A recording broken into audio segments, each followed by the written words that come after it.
Hi ಎಲ್ಲರಿಗೂ ನಮಸ್ಕಾರ. ಎಲ್ಲರೂ ಹೇಗಿದ್ದೀರಾ? ಎಲ್ಲರೂ ಚೆನ್ನಾಗಿದ್ದೀರಾ ಅಂತ ಭಾವಿಸ್ತಾ ನಾನು ಕೂಡ ಚೆನ್ನಾಗಿದ್ದೀನಿ ಅಂತ ಹೇಳ್ತಾ ಇವತ್ತಿನ ವ್ಲಾಗ್ನ ಸ್ಟಾರ್ಟ್ ಮಾಡ್ತಾ ಇದ್ದೀನಿ. ಇವತ್ತು ಯುಗಾದಿ ಹಬ್ಬದ ಸ್ಪೆಷಲ್ ವಿಡಿಯೋ ಆಗಿರುತ್ತೆ. ನನ್ನೆಲ್ಲ ನೆಚ್ಚಿನ ಕನ್ನಡ ಜನತೆಗೂ ಆರ್ಥಿಕ ಯುಗಾದಿ ಹಬ್ಬದ ಶುಭಾಶಯಗಳು ಅಂತ ಹೇಳ್ತಾ ಇವತ್ತಿನ ವ್ಲಾಗ್ನ ಸ್ಟಾರ್ಟ್ ಮಾಡ್ತೀನಿ. ಯುಗಾದಿ ಕಳೆದರೂ ಯುಗಾದಿ ಮರಳಿ ಬರುತ್ತಿದೆ, ಹೊಸ ವರುಷಕ್ಕೆ ಹೊಸ ಹರುಷವ, ಹೊಸತು ತರುತ್ತಿದೆ. ಈ ಸಾಂಗ್ ಎಷ್ಟು ಚೆನ್ನಾಗಿದೆ ಅಲ್ವಾ? ಹಾಗೆ ನಿಮಗೆಲ್ಲ ಯುಗಾದಿ ಹಬ್ಬ ಎಷ್ಟೆಲ್ಲ ಸ್ಪೆಷಲ್ಲಾಗಿ ಹಾಗೆ ಎಷ್ಟು ವಿಶೇಷವಾಗಿ ಮಾಡ್ತೀರಾ ಅಂತೇಳಿ ಕಮೆಂಟ್ ಮಾಡಿ ತಿಳಿಸಿ. ನನಗಂತೂ ಯುಗಾದಿ ಅಂದರೆ ನಾನು ಚಿಕ್ಕವಳಿದ್ದಾಗಿರೋದೇ ನೆನಪು ಬರುತ್ತೆ. ಏನಕ್ಕೆ ಅಂತಂದರೆ ನಮ್ಮ ಊರಲ್ಲಿ ಎಲ್ಲರ ಮನೆಗಳಲ್ಲಿ ಬೆಳಗ್ಗೆ ಎದ್ದಿದ ತಕ್ಷಣ ನೋಡೋದಕ್ಕೆ ರಂಗೋಲಿ ಕಾಣ್ತಿತ್ತು. ಎಲ್ಲರ ಮನೆಯಲ್ಲೂ ವೆರೈಟಿ ರಂಗೋಲಿ, ಅದು ನೋಡೋದಕ್ಕೆ ಸೂಪರಾಗಿರ್ತಿತ್ತು. ನನ್ನ ಫ್ರೆಂಡ್ಸಿಂದು ಬರೀ ಅದೇ ಕೆಲಸ ಆಗೋದು, ಎಲ್ಲರ ಮನೆಗಳಲ್ಲಿ ರಂಗೋಲಿ ನೋಡೋದೇ ಕೆಲಸ. ಏಕೆ ಅಂತಂದರೆ ಎಲ್ಲರೂ ಕಲರ್ಸ್ ಹಾಕಿಬಿಟ್ಟು ಕಲರ್ಫುಲ್ಲಾಗಿ ಹಾಕಿರ್ತಾರಲ್ವ ರಂಗೋಲಿ, ಎಲ್ಲರ ಮನೆಗಳು ತುಂಬ ಚೆನ್ನಾಗಿ ಕಾಣೋದು. ಏನು ಸ್ಪೆಷಲ್ಲು ರಂಗೋಲಿಗೆ ಅಂತಂದರೆ ಸಗಣಿನ ಬಳದ್ಬಿಟ್ಟು ರಂಗೋಲಿ ಹಾಕ್ತಿದ್ರಲ್ಲ, ಅದೇ ಸ್ಪೆಷಲ್. ಅದು ತುಂಬಾ ಚೆನ್ನಾಗಿ ಕಾಣೋದು. ಈಗ ಎಲ್ಲರ ಮನೆಗಳಲ್ಲಿ ಟೈಲ್ಸು ಹಾಗೆ ಗಾರೆ ನೆಲಗಳಾಗಿದ್ದಾವೆ, ಹಾಗಾಗಿ ಅಷ್ಟು ಲುಕ್ ಕೊಡೋದಿಲ್ಲ. ರಂಗೋಲಿ ಚೆನ್ನಾಗಿ ಕಾಣೋದು ಅಂತಂದರೆ ಸಗಣಿ ನೆಲದಲ್ಲಿ ಬಳದ್ಬಿಟ್ಟು ರಂಗೋಲಿ ಹಾಕ್ತಿದ್ರಲ್ಲ, ಆಗ ಕಲರ್ಸು ಹಾಕ್ತಾಯಿದ್ರು, ಅವಾಗ ತುಂಬಾ ಚೆನ್ನಾಗಿ ಕಾಣೋದು. ಹಾಗಾಗಿ ನೋಡೋದಕ್ಕೆ ಅಷ್ಟು ಚೆನ್ನಾಗಿ ಖುಷಿ ಆಗೋದು. ಎಲ್ಲ ನೋಡ್ಕೊಂಡು ಬರೋಷ್ಟೊತ್ತೆ ಟೈಮು ಆಗೋದು. ನಮ್ಮಮ್ಮ ಹತ್ರ ಚೆನ್ನಾಗೇ ಬೈಸ್ಕೊಳ್ತಾ ಇದ್ದೆ ನಾನು. ಮತ್ತು ಯುಗಾದಿ ಅಂತಂದರೆ ನೆನಪಾಗೋದು ಮಾವಿನ ತೋರಣ, ಹಾಗೆ ಒಬ್ಬಟ್ಟು ನೆನಪಾಗುತ್ತೆ. ನಮ್ಮೂರಲ್ಲಿ ಮಾವಿನ ಎಲೆಗಳು ಮಾವಿನ ಎಲೆಗಳು ಭಾಳ ಅಂತಂದರೆ ಮಾವಿನ ತೋಟಗಳು ಭಾಳ ಇದ್ದಾವೆ. ಹಾಗಾಗಿ ಮಾವಿನ ಎಲೆಗಳಿಗೆ ನಮ್ಮೊಂದು ಕಷ್ಟಪಡೋಂಥ ಇದೇ ಇರ್ತಾ ಇರಲಿಲ್ಲ. ಹೋಗಿ ನಮ್ಮ ತಮ್ಮರಿಗೆ ಹೇಳ್ತಾ ಇದ್ದೆ, ನಾನು ಕಟ್ಟಬೇಕು ಅಂತಂದರೆ ನಮ್ಮ ತಮ್ಮರಿಗೆ ಹೇಳ್ತಿದ್ದೆ, ಹೋಗಿ ಮಾವಿನ ಎಲೆ ಕಿತ್ಕೊಂಬರ್ರಪ್ಪ ಅಂತ ಹೇಳ್ತಾ ಇದ್ದೆ. ಆದರೆ ಅವ್ರು ಮಾತ್ರ ಜೋಕಾಲಿ ಆಡೋದಕ್ಕೆ ಹೋಗ್ಬಿಡೋರು. ಜೋಕಾಲಿ ನಮ್ಮೂರಲ್ಲಿ ಸ್ಪೆಷಲ್ಲು ಜೋಕಾಲಿ ಆಡೋದು ಅಂದರೆ ಉಯ್ಯಾಲೆ ಅಂತಾರಲ್ಲ, ಆ ಉಯ್ಯಾಲೆ ಸ್ಪೆಷಲ್ಲು. ಅದನ್ನ ಆಡೋದಕ್ಕೆ ಹೋಗ್ಬಿಡೋರು. ನಮ್ಮೂರಲ್ಲಿ ಚಿಕ್ಕವ್ರನ್ನ ದೊಡ್ಡವರು ಇಲ್ಲದೆ ಯಾವುದೇ ಭೇದ ಇಲ್ದಂಗೆ ಆಡ್ತಾರೆ ಜೋಕಾಲಿನ. ಉಯ್ಯಾಲೆ ಕಟ್ಬಿಟ್ಟು ಆಡೋದು ಸ್ಪೆಷಲ್ ಅದೇ ನಮ್ಮೂರಲ್ಲಿ. ಅದನ್ನ ಆಡೋದಕ್ಕೆ ಹೋಗ್ಬಿಡೋರು ಅವರು. ಮಾವಿನ ಎಲೆ ಕಿತ್ಕೊಂಬರ್ರ ಅಂತಂದರೆ ಕಿತ್ಕೊಂಬರ್ತಾನೆ ಇರಲಿಲ್ಲ, ಟೈಮ್ ವೇಸ್ಟ್ ಮಾಡಿಬಿಡೋರು. ಹಂಗಾಗಿ ನಾನು ರಂಗೋಲಿ ನೋಡೋದಕ್ಕೆ ಹೋಗಿ ಬೈಸ್ಕೊತಿದ್ದೆ ನಮ್ಮಮ್ಮ ಹತ್ರ. ನನ್ನ ತಮ್ಮರು ಉಯ್ಯಾಲೆ ಆಡೋಕ್ಕೆ ಹೋಗಿ ನನ್ನ ಹತ್ರ ಬೈಸ್ಕೊತಿದ್ರು. ಹಿಂಗೆ ಆಗೋದು ಹಬ್ಬದಲ್ಲಿ. ಥರ ಚೆನ್ನಾಗಿತ್ತದು ಮೂಮೆಂಟ್ಗಳೆಲ್ಲ, ಅಂದರೆ ಆ ಮೆಮೊರಿಗಳೆಲ್ಲ ಚೆನ್ನಾಗಿದ್ವು. ನನಗೆ ಅದು ನೆನಪಾಗುತ್ತೆ ಅವಾಗ. ಹಾಗೆ ನಾನು ಹಳೇದೆಲ್ಲ ನೆನಪು ಮಾಡಿಕೊಂಡು ನಮ್ಮ ಮನೆಗೆ ತೋರಣ ಕಟ್ಕೊಳ್ಳೋಣ ಅಂತಂದ್ಬಿಟ್ಟು ತೋರಣ ಕಟ್ಕೊಳ್ತಾ ಇದ್ದೀನಿ. ಮಾರ್ಕೆಟಿಂದ ತಂದಿದ್ದೆ ಮಾವಿನ ಎಲೆಗಳನ್ನ, ತುಂಬಾ ಫ್ರೆಶ್ ಆಗಿದೆ ನೋಡಿ. ನಾನು ನೀಟಾಗಿ ಜೋಡಿಸ್ಕೊಳ್ತಾ ಇದ್ದೀನಿ ತೋರಣ ಕಟ್ಕೊಳ್ಳೋದಕ್ಕೆ. ತೋರಣ ಕಟ್ಟಿದ ಮೇಲೆ ಬಾಗಿಲು ಲಕ್ಷಣವೇ ತುಂಬಾ ಚೇಂಜ್ ಆಗಿಬಿಡುತ್ತೆ. ಅದು ಮಾವಿನ ತೋರಣ ಕಟ್ಟಿದ್ರೇ ಸೂಪರಾಗಿ ಕಾಣ್ತಿರುತ್ತೆ. ಮನೆ ಬಾಗಿಲು ನೋಡ್ತಿರ್ಬೋದು. ನಾನು ಕಟ್ಕೊಳ್ತಾ ಇದ್ದೀನಿ. ತೋರಣ ಜೊತೆಗೆ ಕಲರ್ಫುಲ್ಲಾಗಿ ಕಾಣ್ತಾ ಇತ್ತು ಚೆಂಡು ಹೂವಿನ ಹಾರ, ಅದನ್ನೂ ಸಹ ತಂದುಬಿಟ್ಟೆ. ನಾನು ಒಂದು ಮಾರಷ್ಟು ಅಂದ್ಕೊಂಡು ತೋರಣ ಹಾಕ್ಕೊಂಡೆ ಮನೆ ಮುಂದೆ. ತುಂಬಾ ಚೆನ್ನಾಗಿ ಕಾಣೋದು.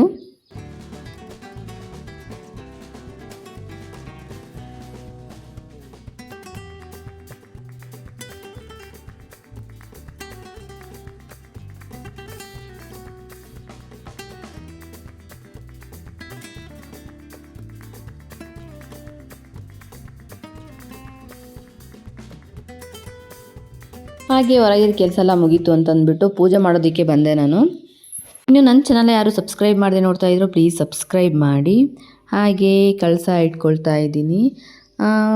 ಕೆಲವರು ಕಳಸ ಇಡಬೇಕು ಅಂತಂದರೆ ಯುಗಾದಿ ಅಮಾವಾಸ್ಯೆಗೆ ಕಳಸಕ್ಕೆ ಕಾಯಿ ಇಟ್ಟಿರ್ತಾರಲ್ವ, ಅದನ್ನು ಮತ್ತೆ ನೆಕ್ಸ್ಟ್ ಯುಗಾದಿಗೆ ಚೇಂಜ್ ಮಾಡ್ತಾರೆ ಕೆಲವ್ರ ಮನೆಗಳಲ್ಲಿ. ಅದು ಚೆನ್ನಾಗಿರುತ್ತೆ. ಅಂದರೆ ಆವಾಗ ಮೊಳಕೆ ಹೊಡ್ಕೊಂಡು ಅದು ಗಿಡ ಆಗುತ್ತೆ. ಹಾಗಾಗಿ ಕೆಲವ್ರು ಹಾಗೆ ಮಾಡ್ತಾರೆ. ಒಂದು ವರ್ಷಕ್ಕೊಂದು ಸತ ಚೇಂಜ್ ಮಾಡ್ತಾರೆ. ಒಂದು ಒಳ್ಳೆ ಕಾಯಿ ತಗೊಂಡು ಬಲ್ತಿರುತ್ತಲ್ವ, ಆ ಕಾಯಿ ತಗೊಂಡು ವರ್ಷಕ್ಕೊಂದೇ ಸಲ ಅವ್ರು ಕಾಯಿ ಚೇಂಜ್ ಮಾಡೋದು. ಆ ಥರ ಮಾಡಿದ್ರೆ ಅದು ಮೊಳಕೆ ಹೊಡೆಯುತ್ತೆ ಅಂತ ಹೇಳ್ತಾರೆ. ಕೆಲವ್ರು ಹಾಗೆ ಮಾಡ್ತಾರೆ.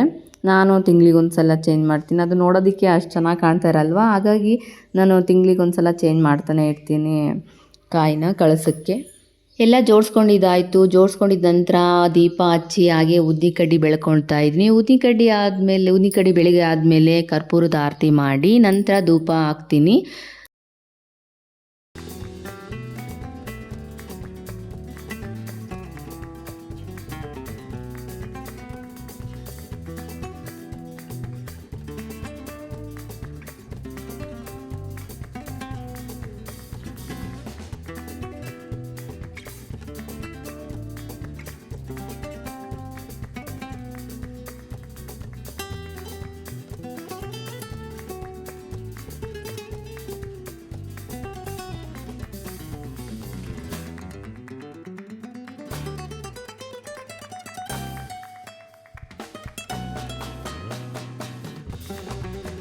ಪೂಜೆ ಎಲ್ಲ ಮುಗಿಸ್ಕೊಂಡಿದ್ದ ನಂತರ ಬೇವು ಬೆಲ್ಲನ ನೈವೇದ್ಯಕ್ಕೆ ಇಡ್ತೀನಿ. ಹಾಗೆ ಬೇವು ಬೆಲ್ಲ ತಿಂದು ಒಳ್ಳೆ ಮಾತಾಡಿ ಅಂತ ಹೇಳ್ತಾ, ಹಿಂದೆ ನಡೆದಿರುವಂತಹ ಬೇವಿನಂತಹ ಕಹಿಯಾದ ಘಟನೆಗಳು ಎಲ್ಲರೂ ಮರೀರಿ, ಹಾಗೆ ಬೆಲ್ಲದಷ್ಟು ಸಿಹಿ ನಿಮ್ಮ ಜೀವನದಲ್ಲಿ ವರ್ಷ ಪೂರ್ತಿ ಇರಲಿ ಅಂತ ಹೇಳ್ತಾ, ಬೇವು ಬೆಲ್ಲ ತಿಂದು ಒಳ್ಳೆ ಮಾತಾಡಿ ಅಂತ ಹೇಳ್ತಾ, ನಾನು ಪೂಜೆ ಎಲ್ಲ ಮುಗಿಸ್ಕೊಂಡಿದ್ದ ನಂತರ ಟಿಫನ್ನಿಗೆ ಚಿತ್ರಾನ್ನ ಮಾಡಿದ್ದೆ.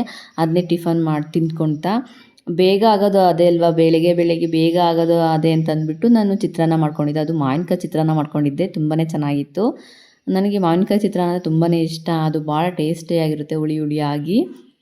ಹಾಗೆ ಟಿಫನೆಲ್ಲ ಮಾಡಿಕೊಂಡು ಅಡುಗೆ ಮನೆಗೆ ಹೊರಟೆ, ಒಬ್ಬಟ್ಟು ಮಾಡೋದಕ್ಕೆ. ನೋಡಿ, ಒಬ್ಬಟ್ಟು ಮಾಡ್ಕೊಳೋದಕ್ಕೆ ಈ ರೀತಿಯಾಗಿತ್ತು. ಹೂರಣ ತುಂಬಾ ಚೆನ್ನಾಗಿ ಸಾಫ್ಟಾಗಿತ್ತು. ಹಾಗೆ ಹಿಟ್ಟನ್ನು ಚೆನ್ನಾಗಿ ಕಲಿಸ್ಕೊಂಡಿದ್ದೆ, ಅದು ಚೆನ್ನಾಗಿ ನೆಂದಿತ್ತು. ಈಗ ಒಬ್ಬಟ್ಟು ತಟ್ಕೊಳ್ಳೋಂಥ ಟೈಮು, ಹಾಗಾಗಿ ಒಬ್ಬಟ್ಟು ತಟ್ಕೊಳ್ತಾ ಇದ್ದೀನಿ.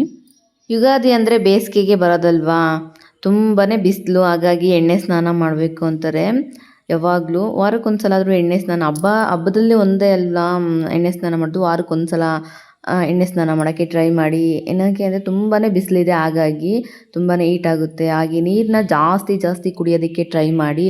ಎಷ್ಟು ನೀರು ಕುಡಿತೀರೋ ಅಷ್ಟು ಒಳ್ಳೆಯದು. ತುಂಬಾ ಬಿಸಿಲಿರೋದ್ರಿಂದ ಹೈಡ್ರೇಟ್ ಆಗುತ್ತೆ ಬಾಡಿ ನೀರು ಕುಡಿಯೋದ್ರಿಂದ. ಇಲ್ಲಾಂದರೆ ಡಿಹೈಡ್ರೇಷನ್ ಆಗ್ಬಿಡೋ ಚಾನ್ಸಸ್ ಇರುತ್ತೆ. ಹಾಗಾಗಿ ಜಾಸ್ತಿ ನೀರು ಕುಡಿ ತಂಪಾಗಿರೋದಕ್ಕೆ ಟ್ರೈ ಮಾಡಿ. ಯುಗಾದಿ ವರ್ಷದ ಮೊದಲನೇ ದಿನ. ಇವತ್ತು ದೇವಸ್ಥಾನಕ್ಕೆ ಹೋಗೋಣ ಅಂತ ಅಂದ್ಕೊಂಡೆ, ಪೂಜೆ ಎಲ್ಲ ಮುಗಿಸ್ಕೊಂಡು, ಆದರೆ ಆಗಲೇ ಇಲ್ಲ ಟೈಮು. ಏನಕ್ಕೆ ಅಂದರೆ ಪೂಜೆ ನಂತರ ಬೇಳೆ ಹಾಕ್ಕೊಂಡು ಹೂರಣ ಹುರ್ಬೋದು, ಇದೇ ಆಗ್ಬಿಡ್ತು, ಅಡುಗೆನೇ ಆಗ್ಬಿಡ್ತು. ಹಾಗಾಗಿ ದೇವಸ್ಥಾನಕ್ಕೆ ಹೋಗೋಕ್ಕಾಗಲಿಲ್ಲ. ನಾಳೆ ಆದರೂ ಹೋಗಬೇಕು, ನೋಡೋಣ ಏನಾಗುತ್ತೋ ಅಂತಂದ್ಬಿಟ್ಟು. ಕಣ್ಕ ಚೆನ್ನಾಗಿ ನೆನ್ಬಿಟ್ಟು ಹೂರಣ ಚೆನ್ನಾಗಿ ಸಾಫ್ಟಾಗಿದ್ದರೆ ಒಬ್ಬಟ್ಟು ತಟ್ಟೋದು ಕಷ್ಟ ಆಗೋದಿಲ್ಲ, ಆರಾಮ್ಸೆ ತಟ್ಬಿಡ್ಬೋದು. ಈ ಚಿಕ್ಕ ಮಕ್ಕಳಿಗೆಲ್ಲ ಈ ಒಬ್ಬಟ್ಟಿಗಿಂತ ಕರಿಗಡುಬು ಇಷ್ಟ ಆಗುತ್ತೆ. ಏನಕ್ಕೆ ಅಂದರೆ ಒಂದು ಕೊಟ್ಬಿಟ್ರೆ ಆಟ ಆಡ್ಕೊಂತ ತಿನ್ಕೊಂತ ಎದ್ಬಿಡ್ತಾರೆ. ಈ ಒಬ್ಬಟ್ಟು ಅಂದರೆ ಆಗಲ್ಲ, ಊಟ ಮಾಡಬೇಕಾದ್ರೆ ಅಷ್ಟೇ ತಿನ್ನೋಕ್ಕಾಗೋದು, ಇಲ್ಲಾಂದರೆ ಎಲ್ಲ ಕಡೆನೂ ಚೆಲ್ತಾ ಇರುತ್ತೆ. ಹಾಗಾಗಿ ಕರಿಗಡುಬು ಮಾಡೋದು ಈಸಿನೇ, ಎಲ್ಲೂ ಎಣ್ಣೆ ಪಣ್ಣೆ ಆಗೋದಿಲ್ಲ. ಈ ಒಬ್ಬಟ್ಟು ಅಂದರೆ ಹಂಗಲ್ಲ, ಮೈಯೆಲ್ಲ ಎಣ್ಣೆ ಆಗಿ ಮನೆ ತುಂಬ ಎಣ್ಣೆ ಆಗ್ತಿರುತ್ತೆ. ಮೇಯ್ನಾಗಿ ಎಣ್ಣೆ ಬೇಕು ಈ ಒಬ್ಬಟ್ಟಿಗೆ. ಹಾಗಾಗಿ ಕರಿಗಡುಬು ಆದರೆ ಅಷ್ಟೊಂದು ಎಣ್ಣೆ ಯೂಸ್ ಆಗೋದಿಲ್ಲ. ಹಾಗೆ ಮಾಡೋದು ಈಸಿ, ತಿನ್ನೋದಕ್ಕೂ ಆರಾಮ್ಸೆ ತಿನ್ಬೋದು ಅದನ್ನು. ಹಾಗಾಗಿ ನನಗೆ ಅದು ಇಷ್ಟ. ಒಬ್ಬಟ್ಟಿಗಿಂತ ನನಗೆ ಕರಿಗಡುಬೇ ಇಷ್ಟ ಆಗುತ್ತೆ. ಆದಷ್ಟು ಅದನ್ನೇ ಮಾಡ್ತೀನಿ. ಈಗ ಹಬ್ಬ ಆಗಿರೋದ್ರಿಂದ ಒಬ್ಬಟ್ಟು ಮಾಡಿಕೊಂಡೆ ನಾನು. ಯಾವಾಗಾದರೂ ಮನೆಗೆ ಈ ರೀತಿ ಹೋಳಿಗೆ ತಿನ್ನಬೇಕು ಅಂತ ಅನ್ನಿಸಿದ್ರೆ ನಾನು ಕರಿಗಡುಬೇ ಮಾಡ್ಕೊಳ್ತೀನಿ ಒಬ್ಬಟ್ಟಿಗಿಂತ. ಹಬ್ಬಗಳೇನಾದರೂ ಬಂತಂದರೆ ಮಾತ್ರ ನಾನು ಈ ರೀತಿ ಒಬ್ಬಟ್ಟು ತಟ್ಕೊಳ್ಳೋದು.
ನೋಡಿ, ಒಬ್ಬಟ್ಟೆಲ್ಲ ರೆಡಿ ಆಯಿತು. ನೋಡಿದ್ರಲ್ಲ, ಇವತ್ತಿನ ವ್ಲಾಗು ಹೀಗಿತ್ತು. ಮತ್ತೆ ಮುಂದಿನ ಒಳ್ಳೆ ವಿಡಿಯೋ ಜೊತೆಗೆ ಮತ್ತೆ ನಿಮ್ಮ ಮುಂದೆ ಹಾಜರಾಗ್ತೀನಿ ಅಂತ ಹೇಳ್ತಾ ಇವತ್ತಿನ ವ್ಲಾಗ್ನ ಇಲ್ಲಿಗೆ ಎಂಡ್ ಮಾಡ್ತೀನಿ. Thank you for watching. ಮತ್ತೆ ಒನ್ಸ್ ಅಗೇನ್ ಯುಗಾದಿ ಹಬ್ಬದ ಶುಭಾಶಯಗಳು. ಬೇವು ತಿಂದು ಒಳ್ಳೆ ಮಾತಾಡಿ ಅಂತ ಹೇಳ್ತಾ ಇವತ್ತಿನ ವ್ಲಾಗ್ನ ಇಲ್ಲಿಗೆ ಎಂಡ್ ಮಾಡ್ತೀನಿ. Thank you for watching.